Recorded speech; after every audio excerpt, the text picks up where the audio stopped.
Welcome, everyone. We are here with Neal Ryan. Hello. And we're gonna do nice cheers. Yeah, just so I can see your My first reaction. time drinking mezcal. Yeah. Me gusta, no? What are we thinking? Oh, that's smooth. Right? I like it. I like the aftertaste. It's got bitter. Mm-hmm. Oh, it sits on the back of your tongue quite a long time. Yeah.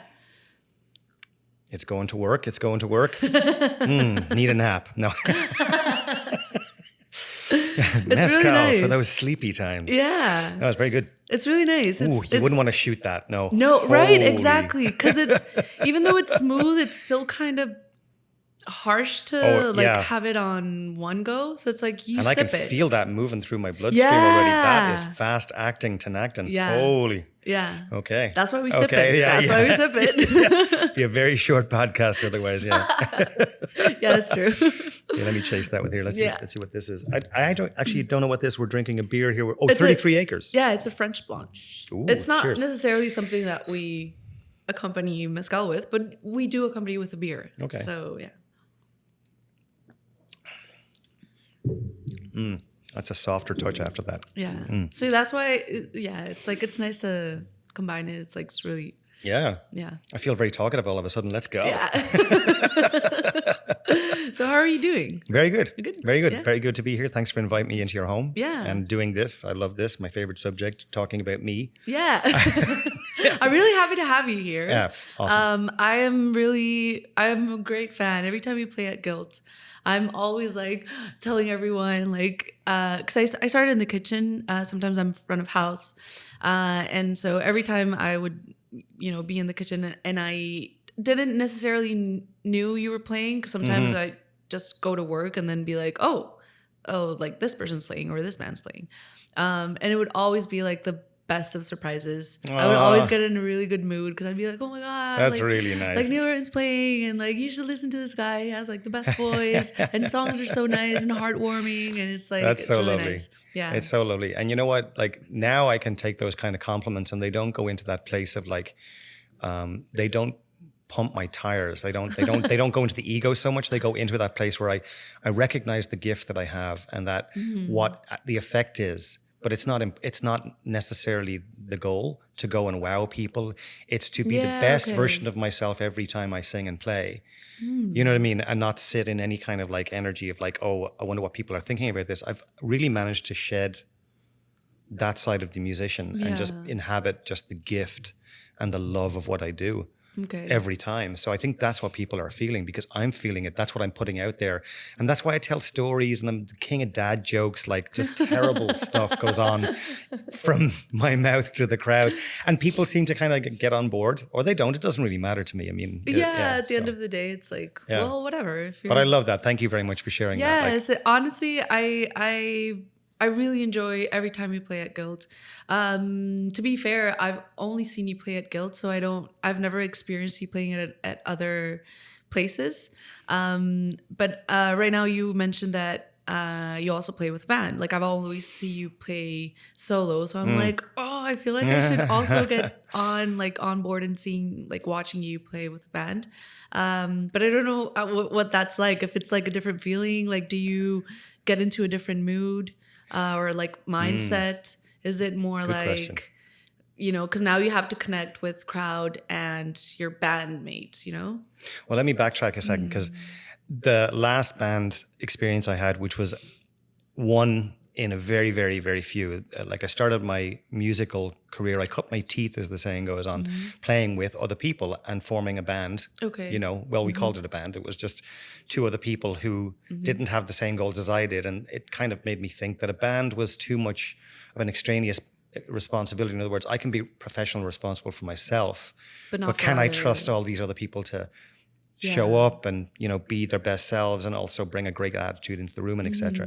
And unfortunately I had some bad experiences with that, good and bad. But if you're not winning, you're learning, right? So learning experiences. So the last time I played with the band, which is the one that I actually was talking about earlier on, was at Guilt. It was with it was Under the Harlem Moon, those Tuesday nights with Crystal DeSantos. Crystal DeSantos, yeah. She was heavily pregnant. So I was going to be just the guest, which is like, what, 3 songs with the band. So then she phoned me up and she was like, look, I'm sitting on a baby on stage. There's like 5 people in the band right now, not 4. And she goes, I'm going to have to run off probably, at a certain point. Can you take the last set? And I'm like, sure. So I went with her bandmates, some of whom I knew, some of who I met for the first time in a rehearsal studio. We had 1 hour to run through like anywhere between 7 and 9 songs. Okay. They were all songs I brought to the table, so I knew them, but I have played solo for so long, I play my version. Oh, so yeah. They're unknown for others. Well, they're a different version, right? So Yeah. suddenly they were playing the correct versions in the rehearsal studio, and I was like, oh no, like I'm thrown. But I got on board, and I kind of I rescued as much as what I thought I could be comfortable with before I left the room. And then on the night, so we're at Guilt and Company, we're playing. Crystal is there for like a couple of songs, and then she goes, now I have 2 sets to fill. It wasn't a train wreck, but it wasn't really comfortable. It didn't resuscitate my love of playing with the band. It didn't. Okay. It wasn't the greatest experience. So I'm going to answer that when you said you'd like to come see me with a band. Sorry. You're like, whenever I get a band on board. If I ever do that again, I'll let you know. But I don't think it's going to be anytime soon. Yeah, it wasn't a hot mess, but it was just like, I remember Gavin, the guitar player, Gavin Youngash, who plays there quite a lot of different bands, right? Yeah. He's the guitar player, great guitar player, lovely human. He had just come back from playing with Frazee Ford, which is a very well-known Vancouver songwriter here in the city. Mm-hmm. And she does quite well. So she's well enough that she tours and has a crowd wherever she tours.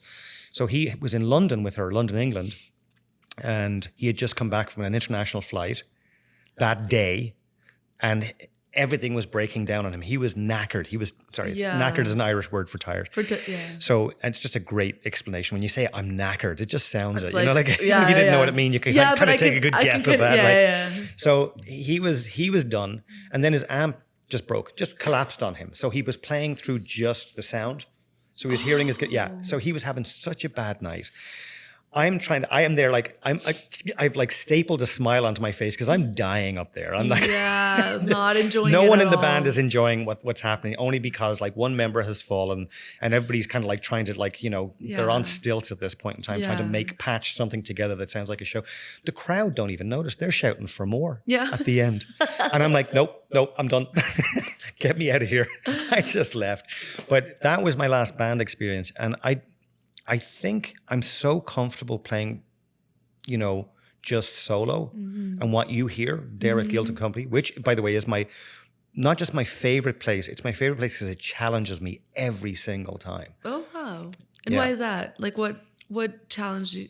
Well, we talked earlier on before we started the podcast here that stage happens to be just. It's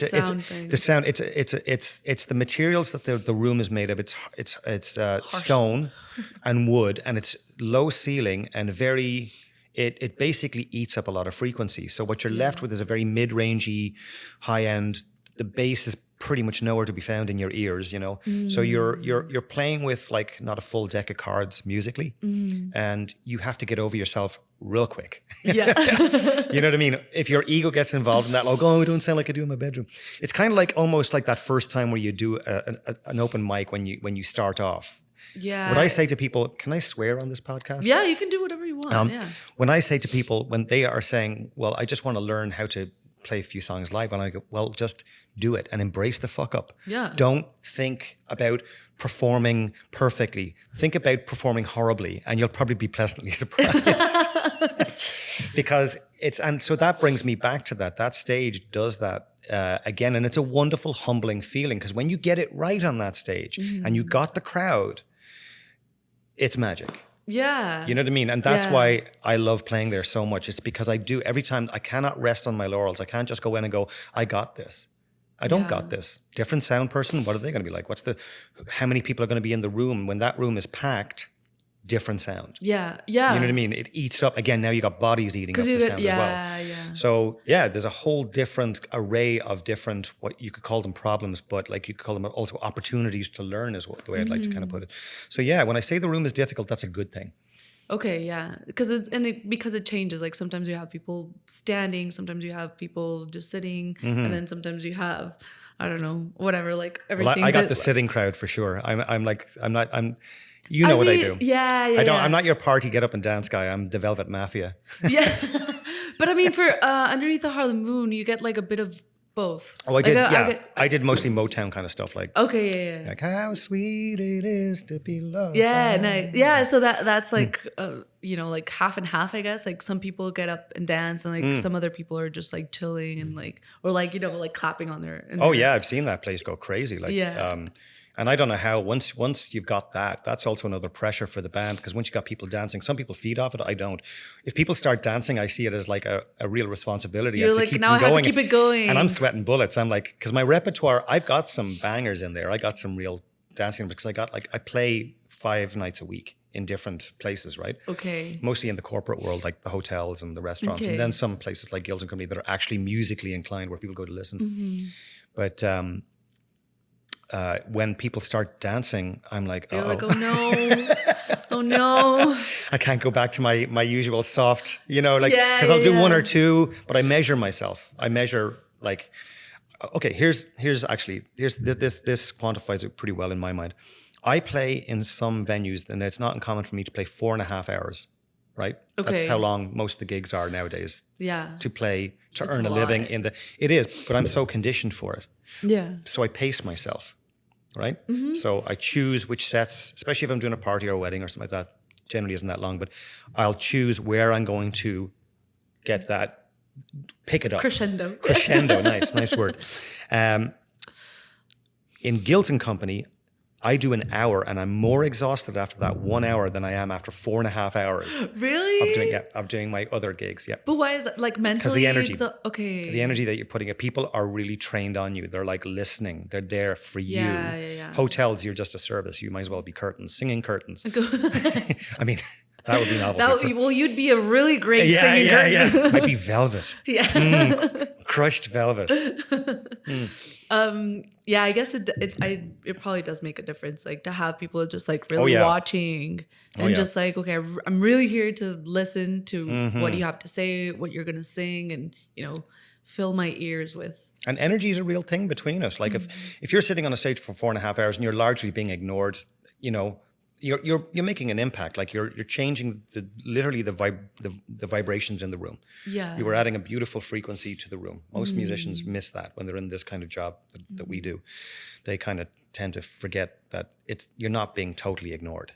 It looks like it, but you're not. But you're not really. You are actually making that date go much better. You're making a business meeting go smoother. Something can be happening, but you don't know about it. We've actually talked about this, with like other people, all the other colleagues at Guild, that it's like sometimes there's like some music that kind of gets people in a weird mood and in a weird way, and you're just like, and sometimes it's like hard to tell. It's like, is it just weird people coming in today, or is it the music making people weird, or is it a bit of both? And sometimes it's like, no. Today was music, and it's like, and not in a bad way, just like people get in a certain specific mood that sometimes it's like, well, the rest of this like people in service are not feeling it, because but like people that are coming in are like feeling it, so it's like the energy is that's the beauty of music. You can make people feel a whole lot of things, and some people have a style that challenges you, which is wonderful. But if you're not prepared for that and you're just walking in and that's what you sit in, it's like a band's doing like their favorite themes from horror movies. Like, I feel really creepy. Like why is that? Well, there's probably a reason. Like someone's playing, Like,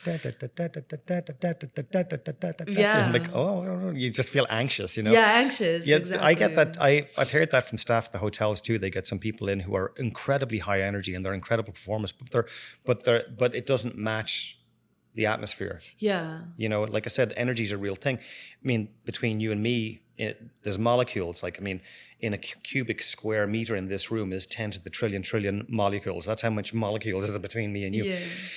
And like we transfer energy. So when I'm saying I get exhausted after an hour, it's because we're transferring energy quite literally. We're actually giving each other the gift of it's more substance than we could even possibly realize on the, we're talking On a quantum conscious physics, level, like, conscious, but it's real energy. It's real transferal. So when people are actually listening to you and giving you and wanting, and they have you, they got your back. So to speak. But that's like okay. Like now next song. Yeah. Oh my God, that was only 15 minutes. I thought I was done already. I do that sometimes. I look at I'm not going to do it anymore. I have my phone there and I just check and just see how many songs do I have left, and I'm only 20 minutes in. And you're like, I'm sweating through my shirt. How is this happening? Yeah, it's a very different and wonderful experience, but that's the beauty. I love that I get to do both. And I love that I get to do it for a living, to be honest with you. So yeah, I feel like it's something also that we've when we moved here, we are like really happy to see that there's a lot of musicians here that can actually live out of their craft. Yeah. And it's like really, well, it's like reassuring and like nice to know that, people can live off the arts. And because we believe that, it's something that is not only worth supporting but it's like worth witnessing and sharing. And it's like, it can be very meaningful. Yeah. Not just for people to share it, because I bet it's like cathartic for, some musicians. It can be, yeah. But it's also cathartic to witness it, to listen to it, to feel it. And I guess it's just really nice to know that here there's a lot of people that can actually live out of their craft, and such a beautiful craft as music. Yeah. So there's very few countries in the world. In fact, just from your home country, my wife had a chance to go and live in Mexico. We would have been based in Mexico City. So she's really? like, so she's like, why don't we go there for a visit? She was like trying to get me to. I'd have been fine if she'd have went there for a year and lived there for a year. We can do anything together because our relationship is strong. We're awesome together, and she's an incredible human being. And she said, "Why don't you come and see if it'd be something you could do?" And I was like, already I was on the back foot on that one. But I thought, well, Mexico City, I haven't been there. Let's go and see what that's about. I mean, out of all of the cities, Mexico City is probably the one where you could actually, Oh, really? Yeah. Well, like from all of the cities in Mexico. I did see a lot of musicians. Yeah. And I was schooled. They were top notch. The talent was off the chart. I'm serious. The talent was off the charts. I'm like, I'm going to be competing too heavily here. There's no way I'm going to be able to, I mean, it's how I was thinking though. Yeah. It was how I was thinking though. Yeah. Like, I appreciate. We're our worst critics. Yeah, totally. And when I heard guys when I talked to them, they didn't have much English because they would just learn how to vocalize the words of the song. Like they were doing a lot of Beatles and Eagles and the but classics. not necessarily. Yeah. But they were perfectly phonetic. They were pronouncing it. I'm having trouble with my P's today. Pronouncing it. It's weird that I'm having trouble with the word pronouncing. Yeah, talking about pronunciation. Anyway, yellow leather, red leather, yellow leather, red. So I was like floored by how they had learnt the songs phonetically in their head, yet they couldn't. When I spoke to them, their English was terrible. Yeah. You're like, this is because I was asking weird. about and the money was terrible. They were getting paid very little. So anyway, it's interesting that like you could do shows there. You can't necessarily live out. Same in Ireland, same as where I'm from. Well, if you couldn't tell yet, I've been. Which is crazy. Ireland is super like musical. Oh, again, and just like the talent there, off the charts. Yeah. Again, I go home and I get schooled. I'm like, holy crap, you guys are next level good. And younger and I got into this. I actually only became professional when I was 40. Oh, really? Yeah. So anybody out there listening and you think you're too old to do anything, that's absolute rubbish. Well, that's kind of encouraging. I mean, I'm 36 and I'm kind of like... I don't look at it. I'm like, well, thank you. But yeah, I'm kind of like, I feel like I might be a little bit too old for learning and like getting into, play music. And but we had Paul Caldwell on, I don't know if you know, not that you have to, but he's another Irish dude. Oh yeah, I've heard of that name. So he was also on the show. Sorry. And he was telling us about how he didn't really play anything like any instrument like seriously or any was inclined to like do any kind of like music stuff. But he did mention that he was constantly surrounded by people that would either sing, play, and like had a band, or and he would be constantly just like living music basically. So when Back he home, left, you mean? yeah. So when he left and he came here, he was he went to, I don't remember where he went first. Maybe London. I don't know. And then is like when he felt like the need to like be surrounded of all that music. So that's okay. That's Mezcal.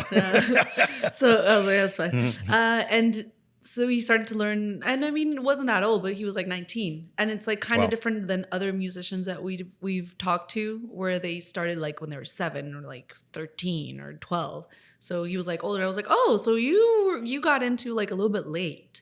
He was like, yeah. And like, yeah. So he got a little bit late into the whole music, but he plays like wonderful, and he's a great like singer-songwriter. Yeah. And then he schooled us about how Irish people actually came in to help out the Mexican army a while ago. Yeah, which is El Batallón de San Patricio, which is kind of it was like really, I was like, oh yeah, I actually knew that, but I didn't really like I didn't really know the details. And then I got into this like rabbit hole of like the whole St. Patrick's Battalion, and like there's a song about it. Good for him for like knowing his stuff when it comes to that. Yeah. History is not a strong point of mine, but I do know that the Irish have proliferated to more corners of the globe through history than people would ever know. Yeah, until you actually go down, like you say, those rabbit holes. And you're we're like, talking Jamaica, we're talking like like, as slaves, and like there was the whole industry there, and then the army. I mean, Irish and army aren't two words I put in the same sentence very often. Yeah. Oh, they have an army. Because, I remember the Irish Reserve Army, we're getting off track here a little bit, I think, but they would train with hurling sticks, which are basic. So hurling is a national sport. And it's like field hockey. It's like field hockey, except a lot more violent. Which is the Irish way. You know a hurling player because they don't have much teeth. And they don't wear helmets, apparently, or they didn't when I was playing it in the 80s and 90s. But if I may go back to like and like go back to a point there, like, so I got into professional music when I was late, but I always played music. Like, I mean, as a child. Okay. How did you start? Like, I wanted you to ask the question. Yeah.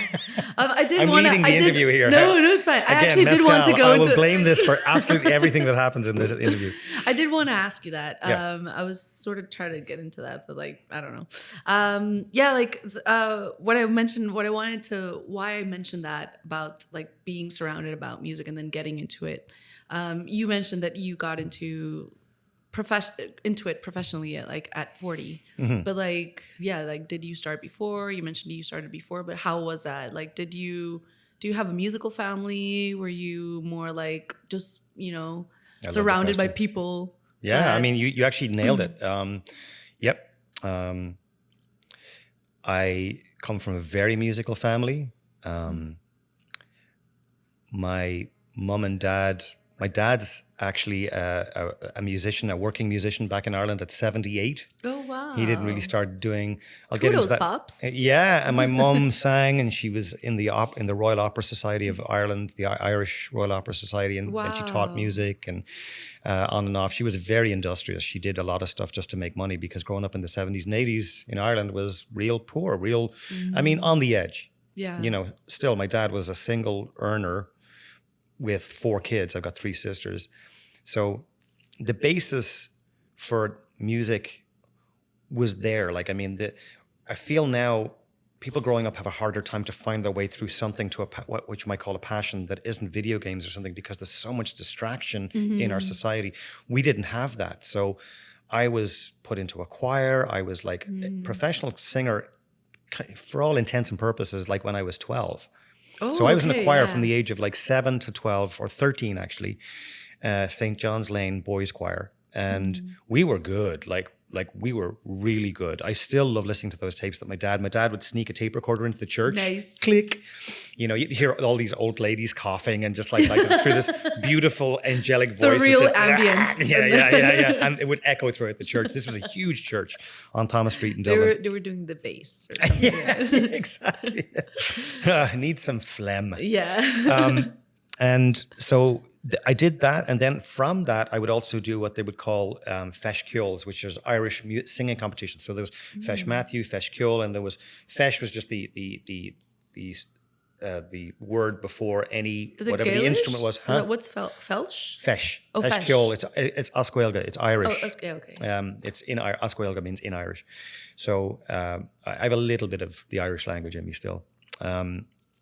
So I would be entered into those. Now I was a kid, so this was all courtesy of my parents. I wasn't doing it of my own accord. I wanted to go and play soccer and hang out with my friends, but I was in choir practice. My mum would have me up when there was competitions. I'd be up at 6 a.m. in the morning, out in the back garden, practicing with my mum. And like Irish soccer or like No, well, soccer as in football. Okay, yeah. It's weird. I still don't get what this could go off track again because I could get into that whole soccer football thing. I'm so confused after living here for 27 years. Yeah. Oh yeah. Soccer is the thing with wait. an actual football. They actually kick with your feet. Yeah. Okay. I was like, wait, why is it? Or is it? Because then you guys have another. We have Gaelic football. Yeah, which is kind of like a mix between American football and not bears no resemblance to soccer at all. Yeah. No, it's more like American football, but there's different rules and there's different plays. There's and it's just with the same kind of ball. It's the same ball as an American style football. Yeah. It's that oval shape. I never got into that. Again, quite violent. Not me. Okay, so you wanted to play football. Yeah, soccer. Yeah, soccer for people in Canada. And I'm so grateful for it now, but because obviously hindsight is an exacting science. You know, you look back and you go, thank God for the things that were. Like, were you still dreading, like, oh, I have to wake up tomorrow at 6, I don't want to be there? Like, the competitions floored me. I was a stick of celery standing on, just held up by adrenaline alone on those stages doing competitions. This young boy. And I don't know where the voice came from because I had no air in my lungs. I was so petrified every time, but I won them all. Oh, somehow, wow. and I won Voice of Ireland in the year 1982. Oh my God. And from that, I got all these, like I got advertisements to do on TV. I got like picked to do a movie, which I lost the movie, but it was to another Welsh singer called Aled Jones called The Snowman. It's a novel by Raymond Briggs. It's a beautifully illustrated book of this snowman who comes to life. It's done in animation style, very, very traditional animation style. And they were doing a soundtrack to it, and I have the song in my head. I'm walking through the air. It's a lovely melody, and I was gonna be in for that, but my voice broke. So this is what happened. At the age of 13, I had all these things kind of going on. I still was petrified. I still always kind of was. But then I was doing a wedding somewhere just on the outskirts of Dublin. Yeah, I did weddings too. Like the odd time, I would go and sing the Ave Maria or something like that for the. It was very traditional weddings. Now the weddings industry is very different.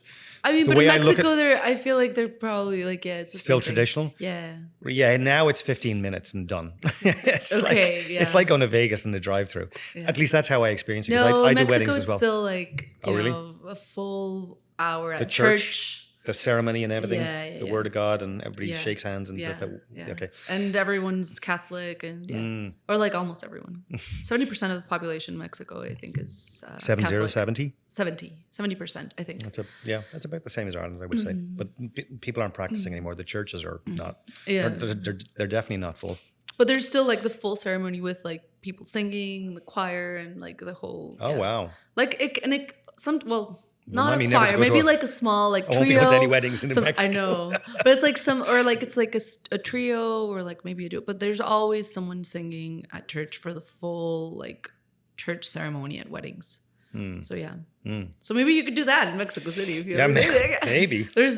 Break out the Ave Maria or some of those Latin psalms that I used to sing. Yeah. So I'm singing. Actually, was the Ave Maria, and my voice broke. because that's what happens as a young boy. Your voice breaks and it goes, testosterone and all these things. They have a wonderful phrase called your balls drop, which is the sort of shorthand for that, I guess. It's very scientific. I was actually, they actually do that?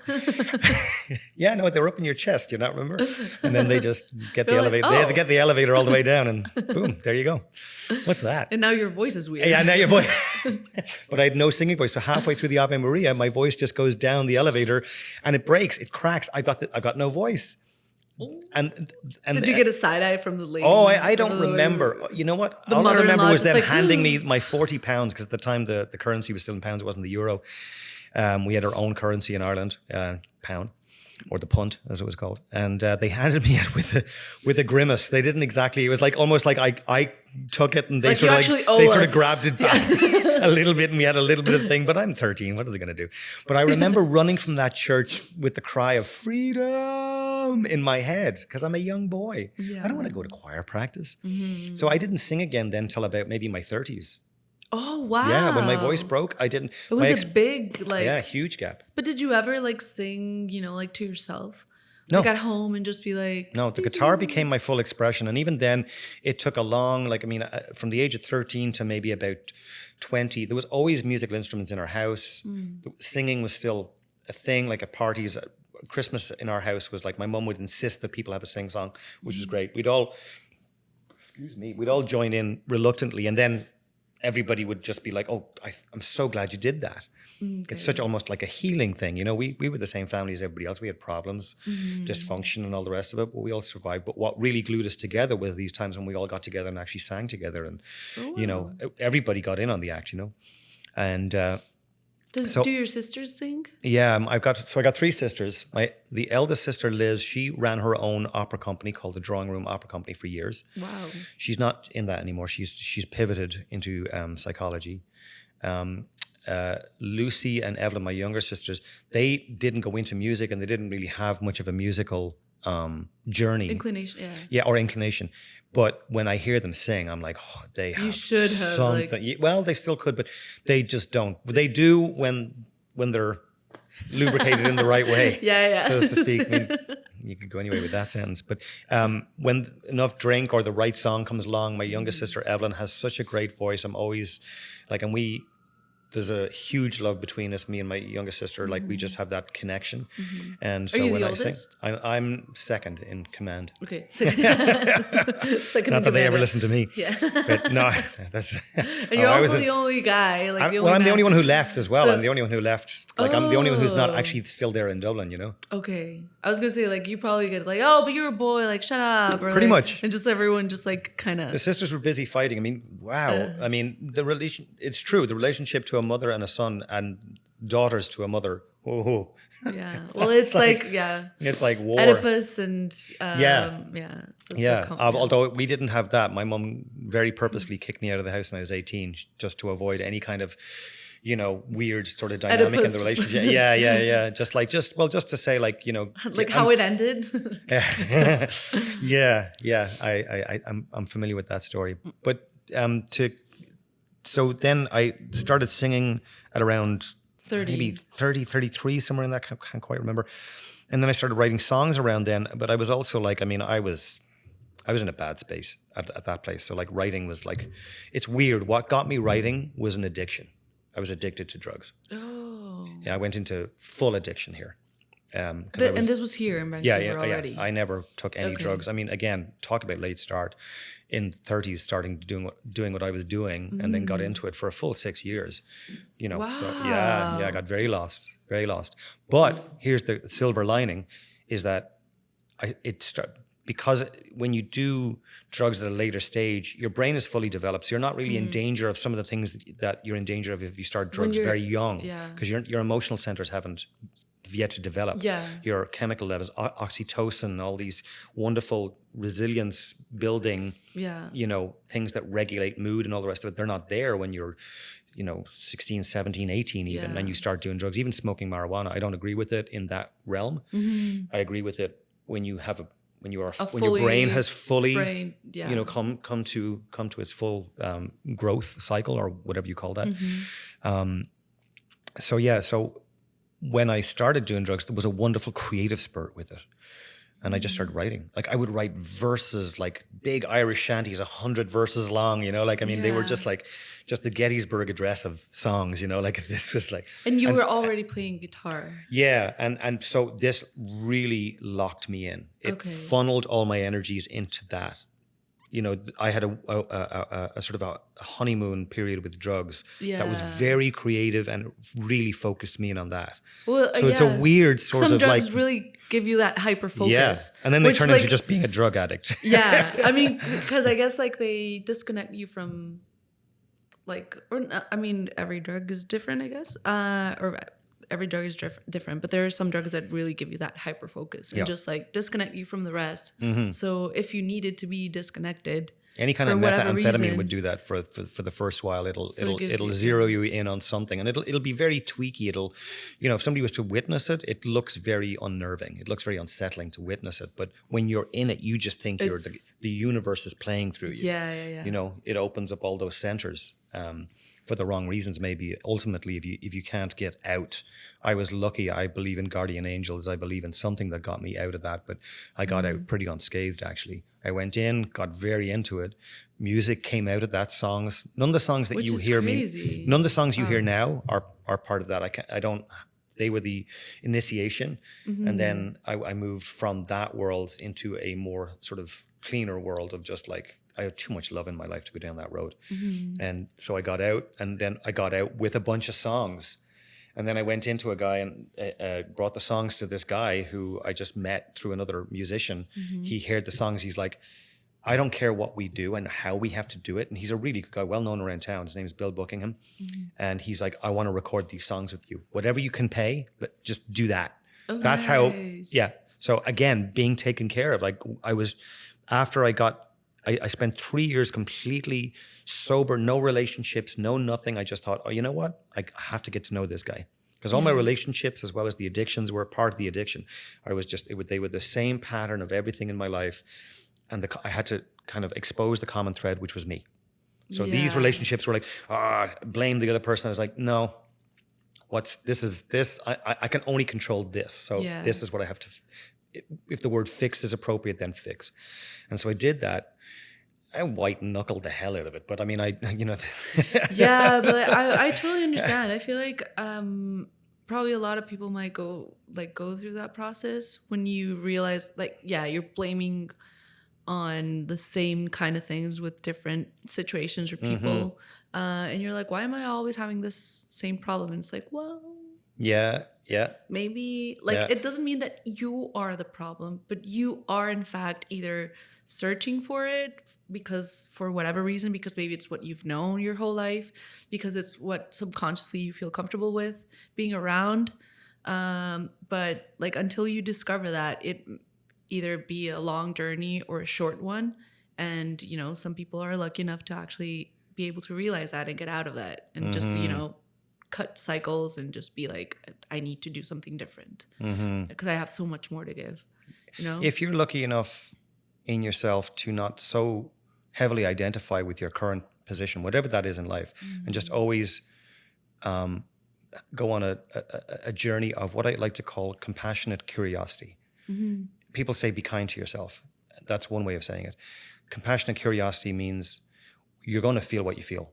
Own what you like. Be okay with how you feel, even if it's rubbish. You feel like I feel like crap. I'm angry. Okay, be angry, but don't be mad at yourself for being angry. Like ask it questions. It's information. Everything's information within the body. And like if you just ask yourself the right questions, and they don't have to be the right questions, don't expect an answer. Just like, oh, what is this? Try to understand it. Yeah. What is this? Is part of me. And that's kind of where I went with that, just to kind of get out of that state and into somewhere where I could. Do you still have how many songs did you write? Do you know? Or do you remember around how many songs? Whoa, good question.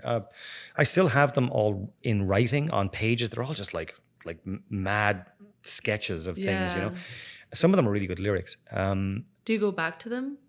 I don't go back to them to play. I've got one which I still play, which is called The Garden, which is just like a stream of consciousness that came up. I just love the way it I'll play it next time at Guild & Company. I'm there on the 21st. Oh, yeah. I know you're going to be, cool. That's Tuesday next, I think, actually. The Garden is probably one of the only ones.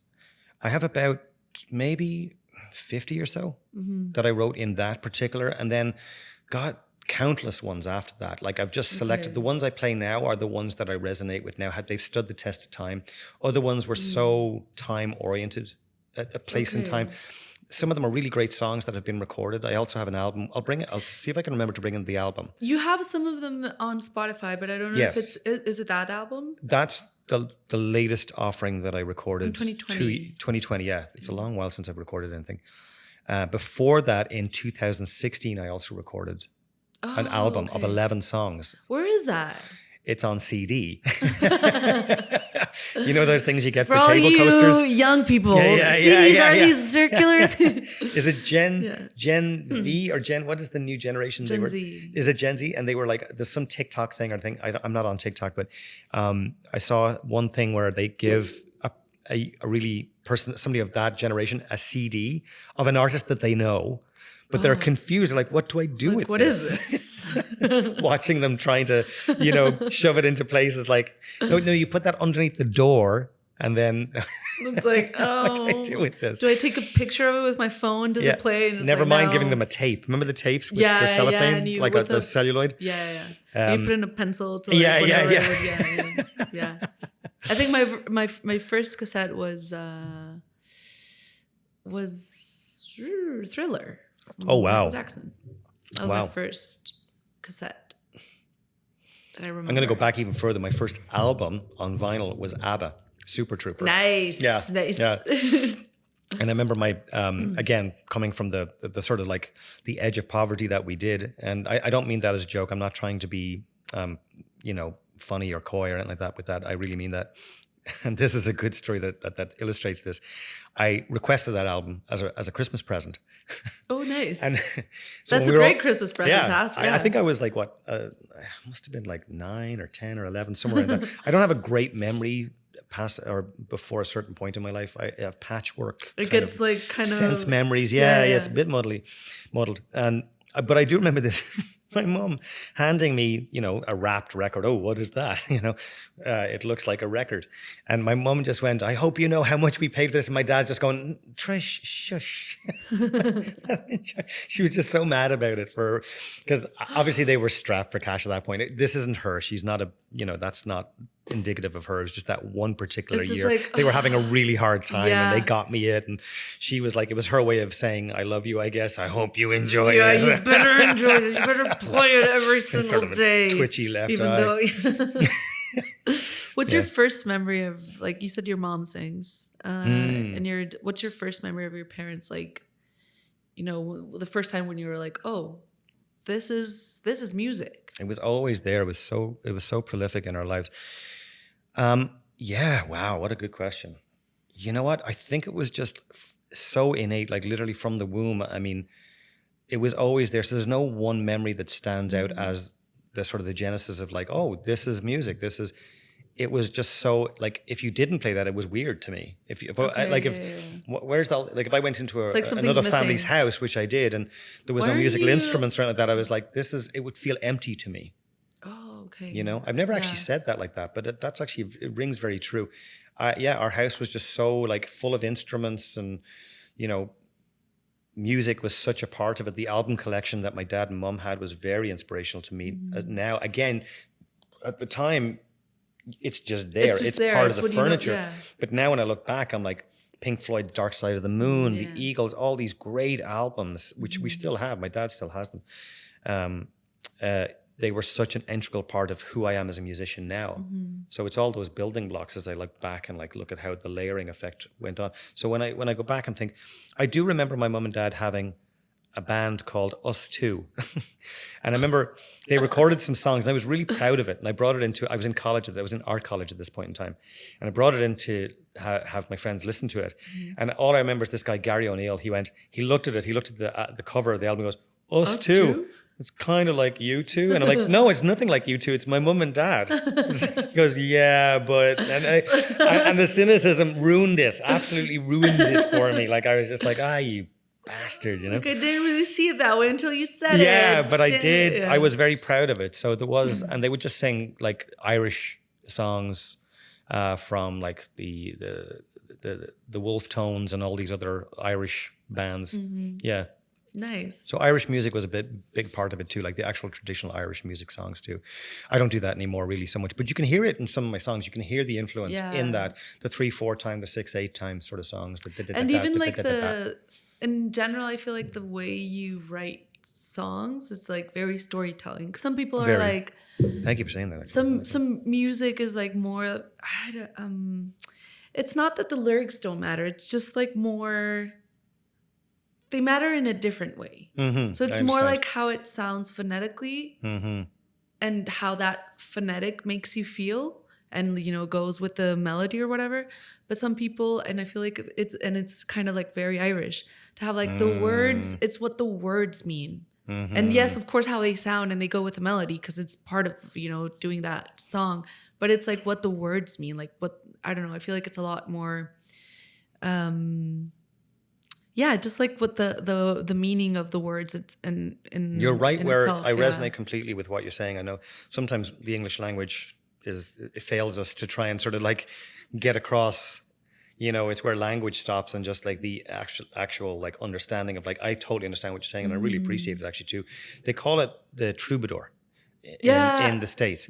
That's where that name came from. The James Taylors, who everybody thinks I sound like. Exactly. The Cat Stevens, all those, the storytellers, father and son, you know, in my Carolina in my mind, all those wonderful songs, they're narrations. Yeah. They're a moment in time. There's something that captures a whole feeling and essence. Like it paints a picture, a very clear picture. And I didn't set out to do that. I just started, the way I write songs actually is, I start strumming chords on the guitar and then I'll hum a melody. And in order to remember that melody, I have to put in architecture. I have to build a house that houses that melody. Yeah. And that's what the words are. And they're always, and then if I go back and try and change them, it doesn't work. It doesn't work. So it's like I get connected to some kind of source that I don't believe, because I'll just write these words to just remember this melody, this whatever the melody is. And like, now I need to go and do. So now I remember the melody because I got words to house it. And always in every song, those words, the ones that I wrote as a stream of consciousness, that's it. So I didn't set out with a theme in mind or anything like that. I just wrote these words. They just beamed down into my head and through my hand. I think it's like memory techniques. There can even be, now that you're saying it, I think they're called like mind castles or something like that. I don't know. I like to think of it more like spiritually than that, but I don't have a spiritual component in my writing, and I'm not really a very spiritual.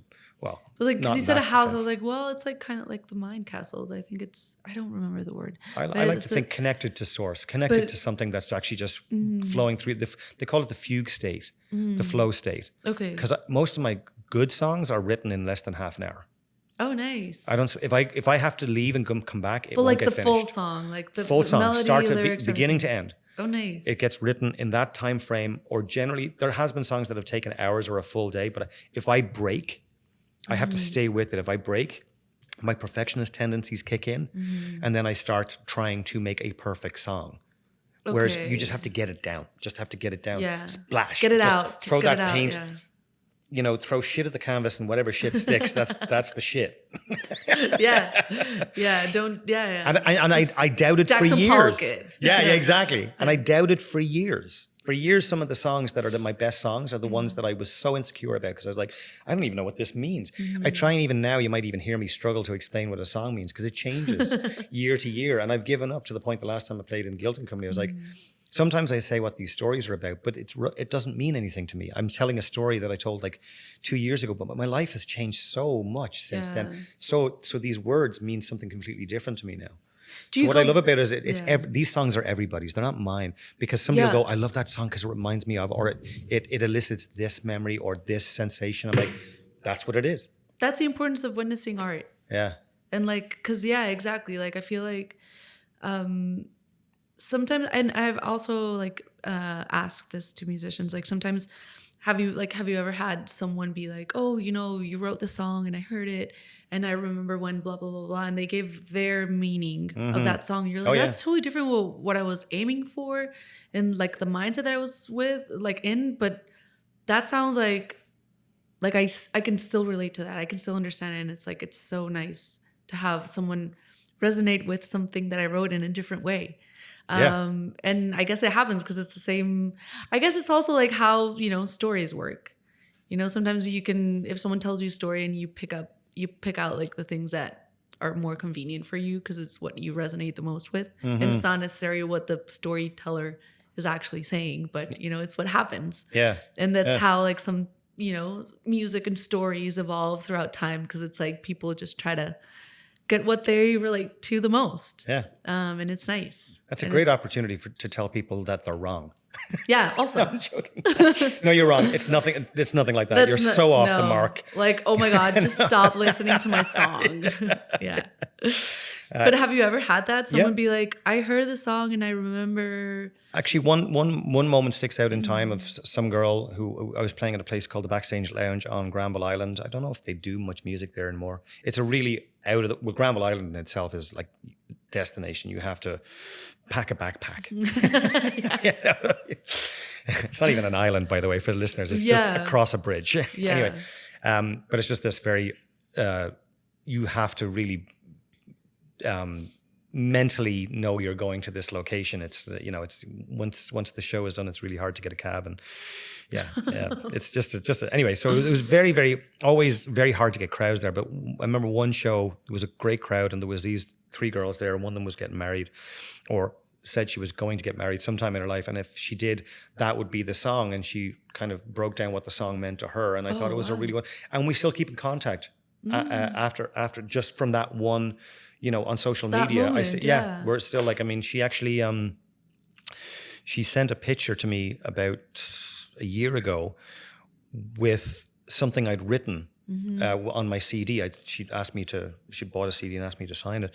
And she brought up that conversation that we had, very brief, but just very, it was for her, it was really impactful. Yeah. And for me too. Like if anybody resonates that, especially at that time when I was still like, I was not professional at this point in time.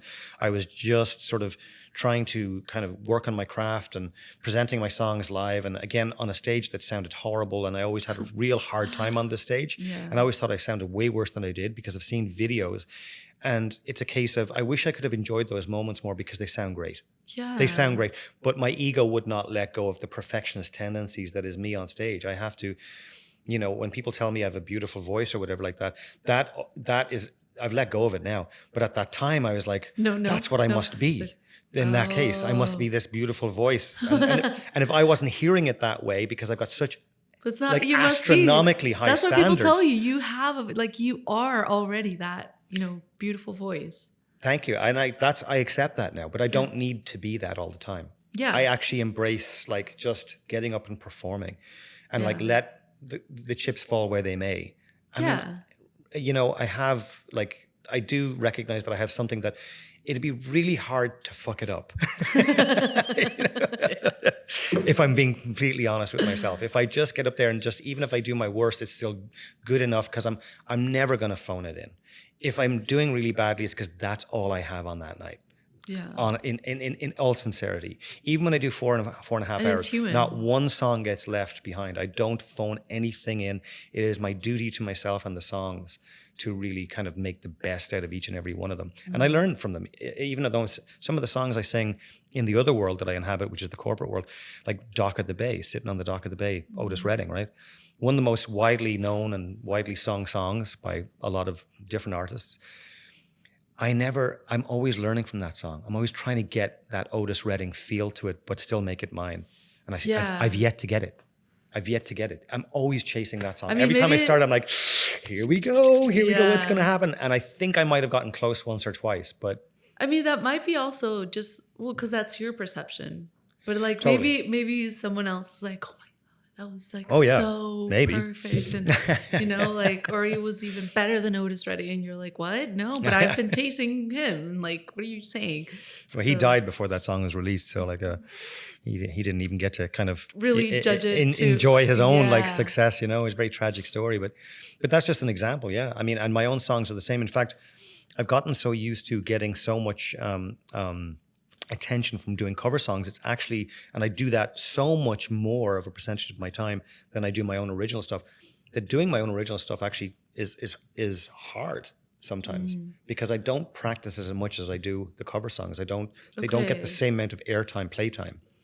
So that's where Guilt and Company comes back into the picture again. Like I force myself to sit down and do my songs, yourself, not to go for the quick applause with the songs that people know. Yeah. You know, and I find people do that in there a lot. I find people kind of they don't scuttle the opportunity. What's the word? They don't waste the opportunity. But a lot of people don't actually do their own original material in there either. They do a lot of cover songs, and I know these artists. I know they have a catalog of amazing original material, but they don't do that. But I know why. It's so much you want to entertain the crowd, and do you believe in your own stuff enough that that's going to entertain the crowd? Yeah. You know what I mean? Yeah. Especially given what time of night you're on. I'm in the early slot, 7 to 8. And then after that, you have to be upbeat. You have to pick the energy up, you know? I can do an array of different kind of tempos from 7 to 8. That's like chill out time, you know, welcome everybody to my job is kind of like the usher in a way, the musical usher. Yeah. You know what I mean? Welcome everybody sitting down, everybody got a drink and some food. It's just the beginning of their evening. So I'm there like to kind of like chill out and create an atmosphere that I can do. Make people tune into the tune into the room. Yeah. I kind of like that actually. I never really thought of that until now. But yeah. Yeah, good. Well, I mean, it's also you're a great usher then. You're a great musical usher. Thank you. I should get one of those little uniforms with the cat. I mean, because if you get it, I mean, because Could you imagine? I usually, almost every single time I would get out of the kitchen just to like at least catch a song and just like enjoy it, because I was like, oh, this is really nice. And I would tell everyone like, I mean, I love what he plays. I love what he plays. And I was always telling everyone. Well, you guys there are amazing. I mean, I always feel so welcome. And it's part of it, right? I mean, it's a huge part of it. It's the whole picture. It's not just, you know, that's what I mean. I always try and, there's a phrase, there's a Buddhist nun, her name is Pema Chodron. And she's great. She's kind of like, what's his name? Vancouver author that wrote okay, I'm going to let this one go because I'm not going to remember it. But she's a Buddhist nun, and one of them, I read 2 of her books. Very accessible, very easy read. They're not out in the ether. They're very common sense, day-to-day living type of Buddhist, you know, teachings. But one of her phrases is, the less there was of me, the happier I became. Oh. In other words, that you're not the center of the universe. Yeah. And again, like these things that we have and inhabit. Connect with the rest of the world. Yeah. You can tune into that, like, and that's where music exists for me. It's not, it doesn't always work, but I do my best to let go me. It's not me playing. It's this gift coming up through me and amplifying into the room, and then amplified again by all these people. Yeah. You know, there's another saying, there's only, how many minds are there in the world? One. We're all connected. You know what I mean? Yeah. And so, and again, that kind of same sort of like, that same way of thinking and just, or not even thinking, being. And so when I get on the stage there's a physical exertion. There is me in it. Absolutely. I mean, I'm not just an avatar, you know, I'm actually playing the songs and I'm giving a lot of myself to it. Intentionally to But my work is to try and sort of like disappear a little bit in that and just let it be, let it. What if I didn't think about this at all? What if I just kind of just let it go? What if I just let it go? What can happen? You know. Yeah. And that's just then it all becomes that sort of unified energy rather than just it's me sitting on stage. That's a lot of responsibility, you know. Yeah. If I can take me out of it a little bit, you know, then it kind of tends to kind of like be a lot more natural. And then I start getting all goofy and telling the dad jokes, you know. Do you have a musical dad joke? A musical dad joke. I have 2. I have one musical one, or maybe you have more. Well, I have one that I saw, and it's not so much a dad joke. It was like an advertisement on the street. You know, those like. People will advertise on the streets. They'll have a piece of paper and they'll be like something for hire or guitar lessons, and then they'll have little ticker tape things that you can take off at the end. I saw one not too long ago, actually somewhere around this location in Vancouver. It's like banjo lessons, and then all the little ticker tape said no thanks. Oh. Aww. Yeah, I know. The banjo, I love banjo. And the other one is why did the chicken cross the road? What? Because. Because I think I did know that now that you said it. That's a dad joke. That's a dad joke. Yeah, 100%. I know one, but it's not musical. It doesn't have to be. So who is? Why am I saying that? Did you know that Bruce Lee had a brother, a vegetarian brother? No. No, his name is Broccoli. Oh, that's a dad joke. That's a dad joke. Yeah. There's this thing on social media. It's like all these kids surviving dad jokes. Yeah, it's great. It's great. It's like, oh, and then he made me listen to it. Yeah. Like then he said, "Hi, my name is." Yeah. It's so good. If you haven't seen it, if you haven't heard it, like you should just Google that. Pretty good. Surviving dad jokes. Yeah, it's pretty good. So you're playing in the 21st at Guilt. Yes. But you play 5 times a week. So where else are you playing? So this week would be a good. I don't know if this is going to be out. Oh, it might. Is it going to be before the 21st? No, November. No. Well, you missed it if you didn't go. Yeah. You missed the best time of your life to listen to one of the best musicians in town. Thank you. The other places I'm playing, there's one other place I would like to promote, actually. But the other places are the hotels, like the Fairmont Pacific Rim. Okay. They're not really listening. I wouldn't sort of think that to invite people in those kind of atmospheres. If people stumble in and they're like, oh my God, there's live music, it's great. But if you go to hear the music, you don't really hear the music. Awkward. Yeah, well, it's not awkward. It's just like, it's not really a good cross section of the music. The music is a service to the hotel or to the venue. Yeah. So they have it down low. It's in these big sort of like lobby lounges. You're lost in the ether. You're just in there in a swimming in marble and glass and like, I enjoy it because I get to do what I love, and I got my monitors on 10. Yeah. So like I'm ensconced in my music, but everybody else is like, I couldn't hear you. I'm like a musical mime act to the lounge. They have me down so low. But there is another place I'm playing on November 30th. I just played there last night, actually. It's a new location. You guys would love this, actually. It's called Please. Oh. It's on Columbia and 5th. I don't know the exact address. Please, as in Mount Pleasant. Oh, okay, yeah. So it's called Please. It's all they distill their own cocktails. Ooh. They've got a whole distillery. It's all in the liquor stores and stuff like that. So this is like a tasting room. It's really well done.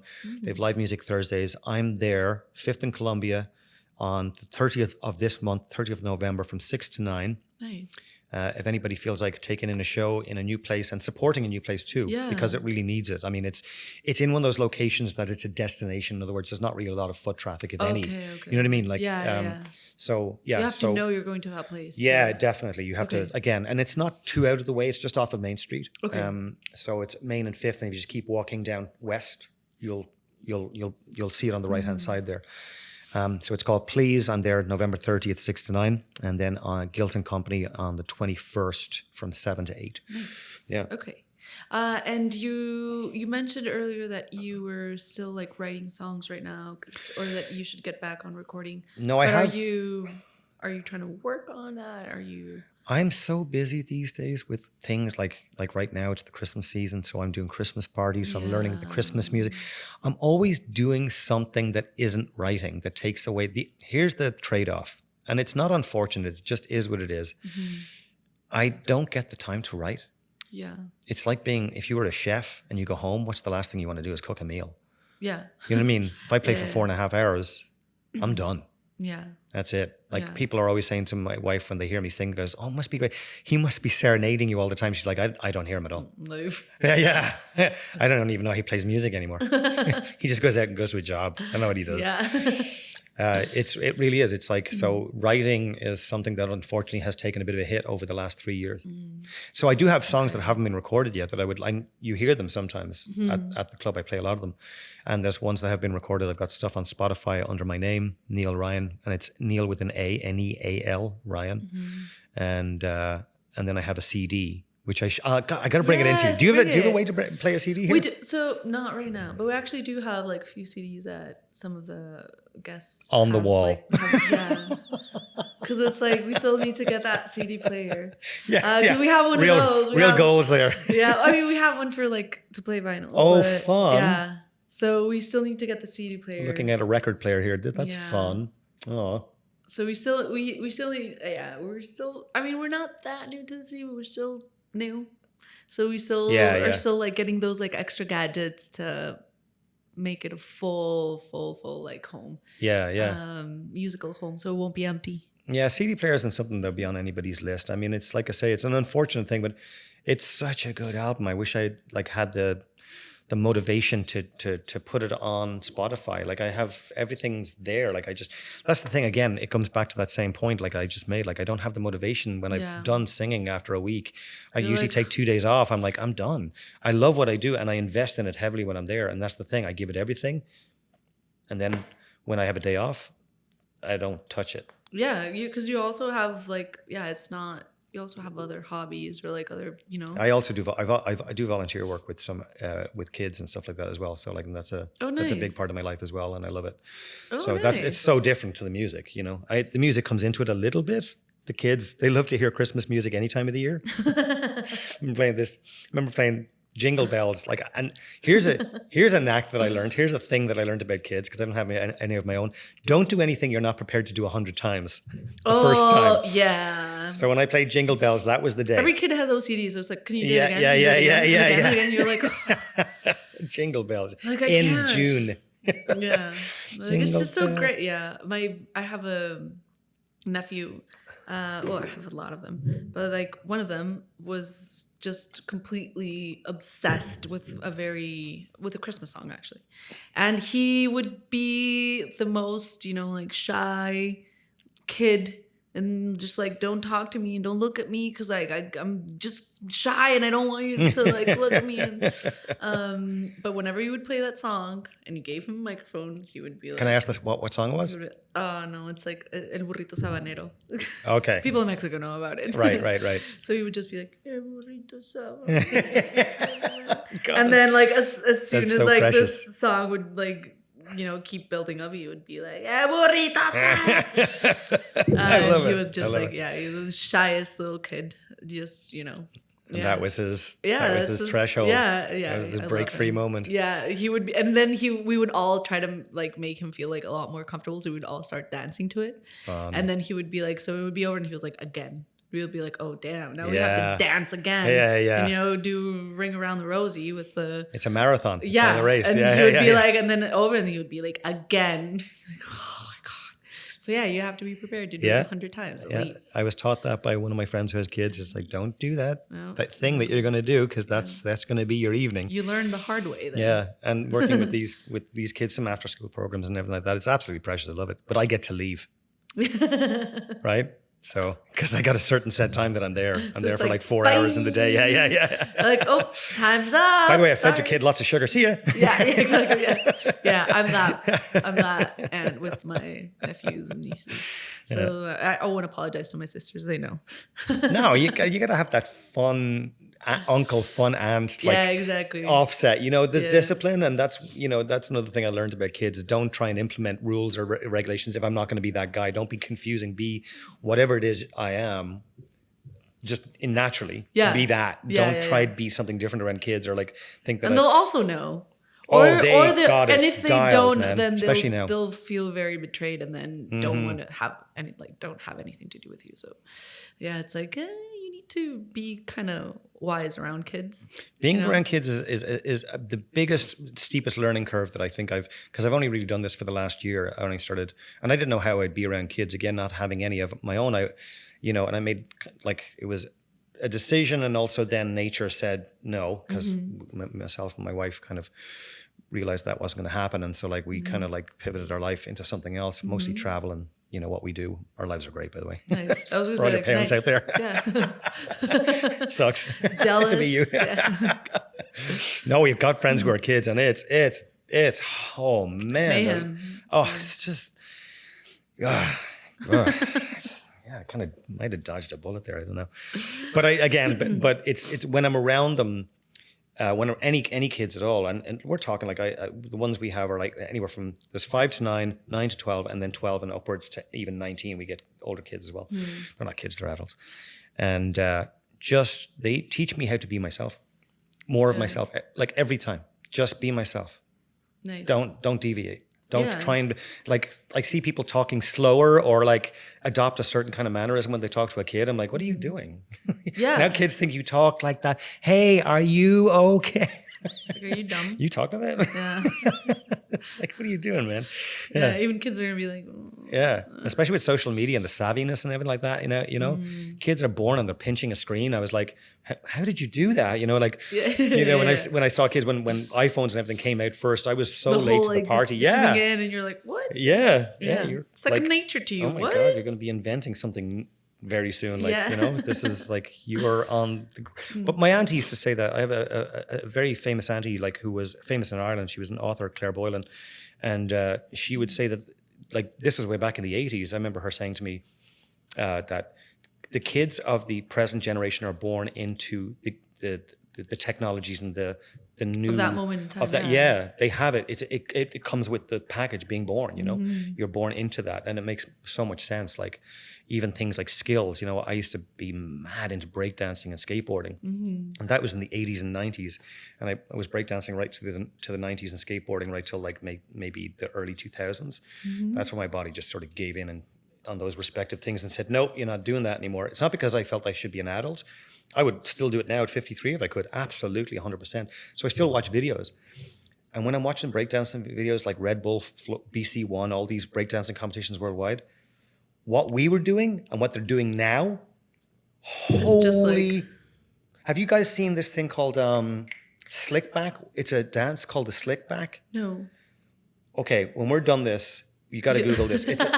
They're levitating. They're levitating. Oh, no. Have you seen that I've walk? seen it. It's called the slick, Yeah. that slick back. I've seen it. Holy crap! It looks like they're levitating. It looks unreal. They do tutorials on it and everything like that, and I look at I it. still and I'm don't get it. No. Even with the tutorial, I'm like, no, and they're starting to is it already still, evolve it. Like, is that fake? Yeah, Maybe no, it's it's not. fake, yeah. It's not. Yeah. They're actually doing it. Wow. Yeah. Would you ever think of like making music for like something like that? I know it's not. Definitely Not really up my alley. I'm more like we kind of identified what I am, and I stick to. I like to think like, of have myself you ever as the. experiment like. Not really. something Once else? I found my thing, I kind of tend to stick with it. Yeah. I'm quite conservative like that. It's weird because I'm not conservative in my thinking. I'll explore anything and any conversation, and it comes to pretty much anything, politics, life, wax philosophical, whatever. But like perfect what you already know. You're But good yeah, at, that's I kind of work within. I don't like the word limitations in certain contexts, but in the context of knowing my limitations and being okay within them and exploring within that range and just really kind of striving to be the best at that. And music is definitely a context for that. So I don't, because I love the idea of being a rock and roll singer. I'd love to get up there and have the pipes. Last night I went out and did karaoke. And I really wanted to go and I wanted to do like a Bon Jovi song or something like that. And I bottled out and I did Harvest Moon, a well-worn classic that I do so many times. Honestly, I feel like you do have the voice for Bon Jovi, John Bon Jovi. Like you have I that. probably could have pulled it off. You have that like. I probably could have pulled it off, but I didn't. I bottled out. Yeah. So I was like, or I wanted to do like, it was Karma Police by Radiohead. But I drank enough that I was like, I mean, Carbon Police is a lot like, chiller, so you can definitely nail that. Again, though, it's got that bigger thing to it, right? Yeah. You know what I do. Like, I mean, I don't really go, like, my songwriting is what it is. I love it. It's more about melody and storytelling. And then the other side of me, the alter ego, or just pure ego, actually, when it comes down to it, would love to be the everyman. I'd love to be that guy that could rock a party. Yeah. But it's exhausting. Yeah. It's not fun after a time. Like, okay, if the party's half an hour, I got your back. But a party is like, 3 hours, right? At least you'd have to be terms of that a band. person that really feeds off of that. Absolutely. Like, I was watching a performance by a Toronto band. They're called The Beaches. oh, nice. They got a new single. Yeah. They're really good. It's they say they're rock and roll, but it's very pop to me. But I watched them. They played, I think it was the Commodore. There was some video, and she's up there giving it everything and in tune, and I'm like, that is fit. Yeah, okay. To be able to sing and what it takes to sing like at that level and that in tune and at that, consistency and move like that. I'm like, I would love to be able to do that, but it's not what I do. Yeah. It's not what I was ever going to do. Like I was born to do what I do and share that. But yeah, so to try and sort of think that I could pivot or into something completely different. I mean, now that I think of it, this is where I am limiting myself, and it maybe I could, but it's so much energy. Yeah. It's a lot of energy to really shift into higher gears, particularly going from but there's people who do that really high energy thing that wouldn't even bother doing what I do. They just don't. It's because they're always there. Yeah, they're they always have that. like, they have that personality of like. And you see that when you work, right? Yeah. I'm sure like you've got all that different like. People that are on stage and not on stage. Like guests, you can see some people are just like, they're, as soon as they walk in the door, I'm like, you are a lot. And I have to explain how we work. So I need to like, I don't know, it's kind of dealing with like kids. You have to be like, I need your attention. Yeah. And I have to like do like hand gestures. I do, like some people have different, I have to do like hi, I need your attention please. And then I have to do that. So because they're like, just, I'm like, yeah, you probably, if they were a singer or, instrument player, they'd be like the whole time because they feed off of that. Yeah. But the awareness isn't there. Yeah. For anything else. Like sometimes you sacrifice for somebody who's like so dialed into that performance, you have to have a certain ego. Yeah. That's the thing. It comes with the package. And to be very aware and have that's a skill all of its own. That's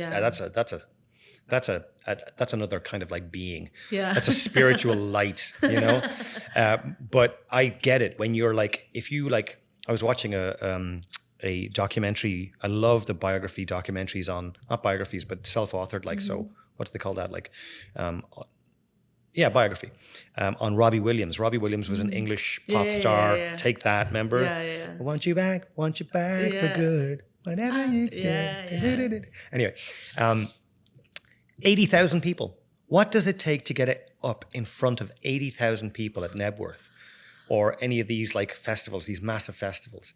You have to be made of different stuff. And then who are you at home? How do you drop that once you've had 80,000 people singing your words back to you? I'd throw up. I don't know. It's just like, just think, like, no. Which is probably amazing. Oh, yeah. I mean, the sheer energy of that coming at you would be, addicting. Yeah. Probably. Yeah. That's where heroin comes in for some of these people. Like the only way to come down is through artificial means, unless you are, and they start from very young and they're like told all these wonderful things. They're surrounded by people who don't have their best interests at heart. Let's face it. They have money and success. Yes, their success, but also like, the success of the artist, but the success of the artist means lining their pockets. So that kind of creeps in and kind of becomes the modus operandi. Priority. Yeah, the priority. Better word for it. Yeah.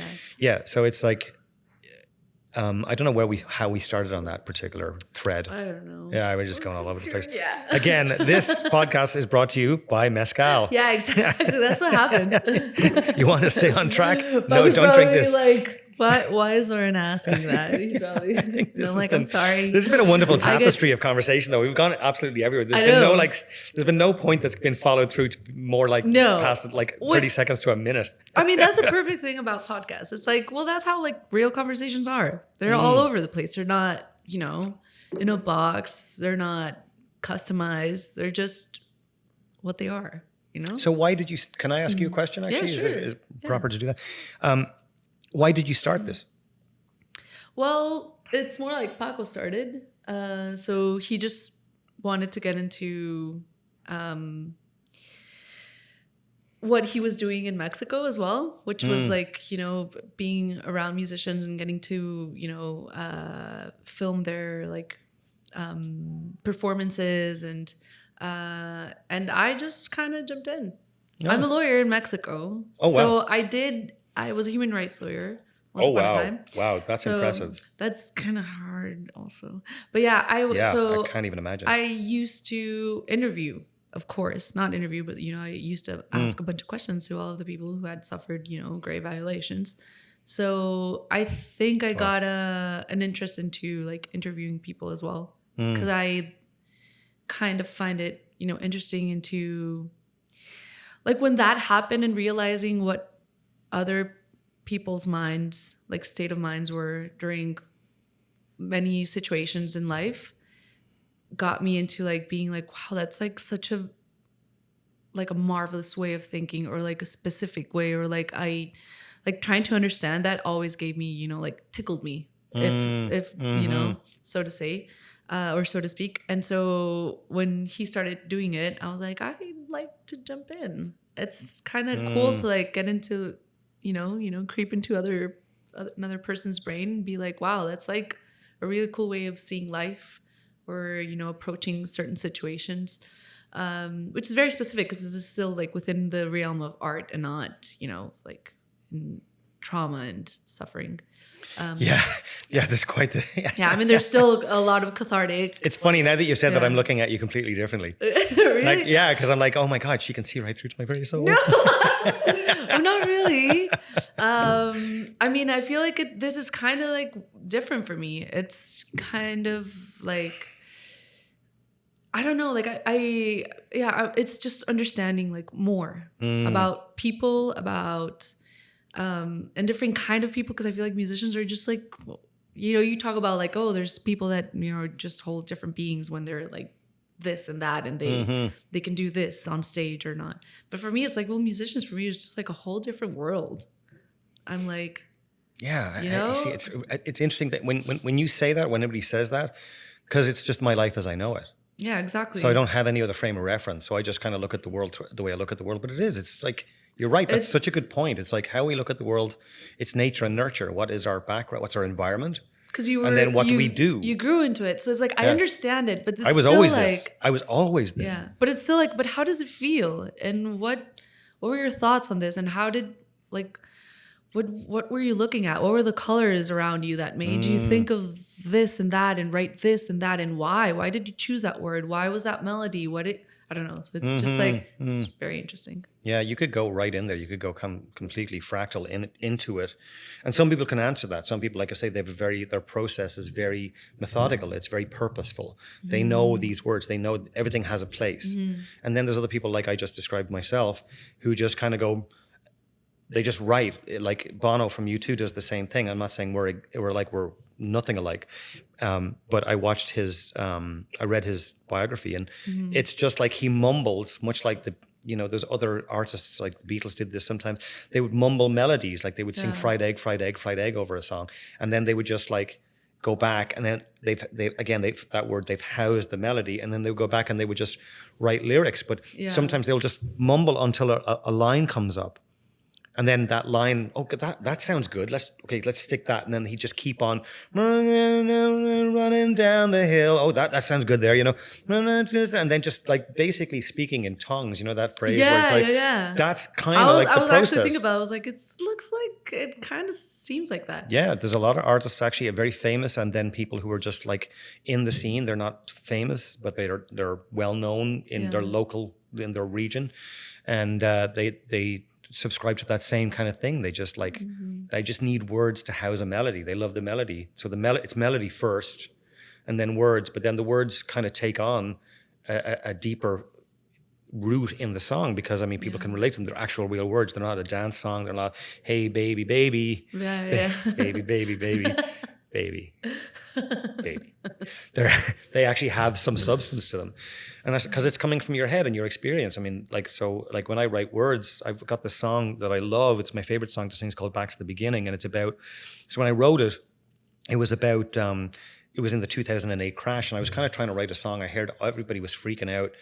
And people had, now I'm not touching the people who lost houses or actually lost brick and mortar money, whose lives were eviscerated by this thing because basically their money was stolen. We could go into the whole politics of that, but it makes me mad to do it. But and then there was other people who just were like, oh shit, my stocks aren't worth as much, or they really focused in on a part of life at that point in time that was like, well, maybe this is a time for a reset. Maybe this financial thing isn't working. The fact that we worship this is our whole kind of basis for living is this piece of paper for intents and purposes, or a precious stone that in the Mayan times they were so confused when the conquistadors came over, and they were like, the Mayans were like, why are you so obsessed with this thing that we make tools out of? It's so utilitarian to us. They were like, we have a sickness of the heart that can only be cured by this substance, gold, and then so on and so forth. And to present day, right? Most of our ills, what are they born out of? Money. Yeah. So like this song was kind of like a sort of like a hope. It was a whisper of hope, like back to the beginning revolution, a revolution of the heart, meaning like, start again. Let's rethink this thing. Our lives are worth more than this. We're getting killed for this en masse. We're not, our society is built around the wrong thing. So the song became that, you know, and I feel like that's also very Irish. Yeah. Which I really... Very egalitarian, very Republican egalitarian. And I feel very like... comforted by that, to feel like, okay, like, because I know some music doesn't, like, some musicians don't necessarily write about politics or like these like things that shouldn't be politics. It should be like, you know, human. Yeah, exactly. But I get it's politicized and whatever. So I understand that, and I understand people who don't want to write about it. But when people write about it, I'm like, yes, I feel like so empowered and like, they're not written about for a reason, because anybody who's actually writing to try and get on the radio is not going to get on the radio if they write anything political. Yeah, I mean, that was the 70s, and that's why radio stations got bought up by corporations. Corporations then went, we don't want any of that because we do not want critical thinking, and we could go into that. That's a whole different area, right? I mean, you have encountered that in your previous experience as a career as a lawyer.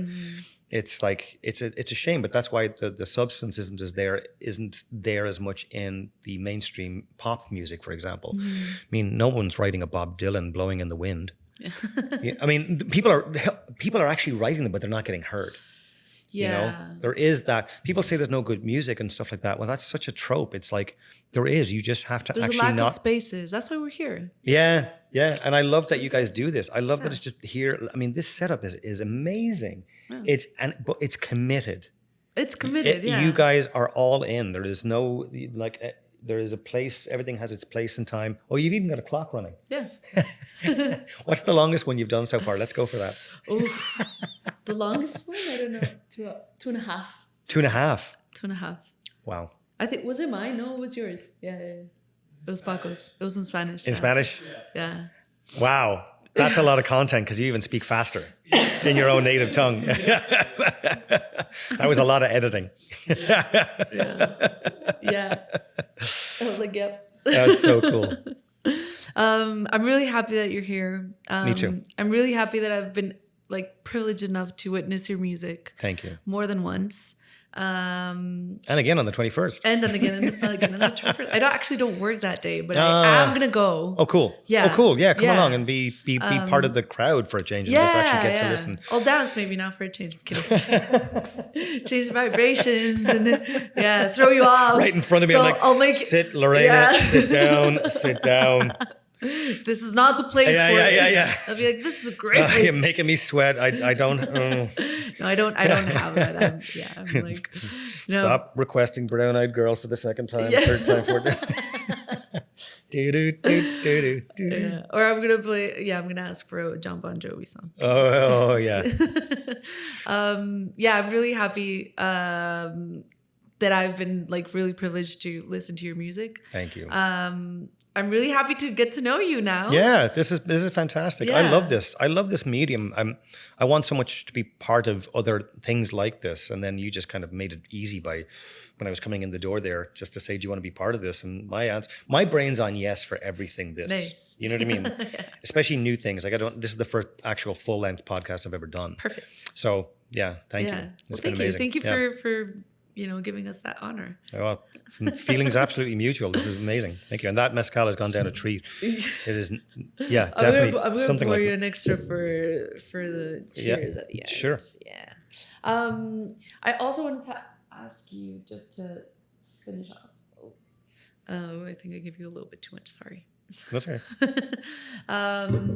So you said you don't have time right now to write anything, but I would like to sort of push you. Okay, I like to write something. Okay. Something new and put it out. Wow. But first, if you can just put out your your CD and Yeah. like the Spotify version. We actually do have a Spotify list of música y mezcal where we feature some of our guests that have been here. So it would be great to I would have. love if you would.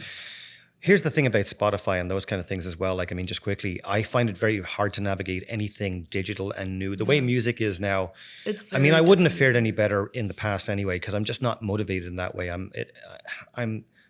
'Cause where it my requires to limitations learn are. something new. And, Yeah, and it's like, it's just, I fear those kind of things. I'm very phobic to technology, to Yeah. like, Yeah. you know, I've got whole stories about like, even like doing things like taxes or like that. But when like, they're like, I owe a lot in taxes.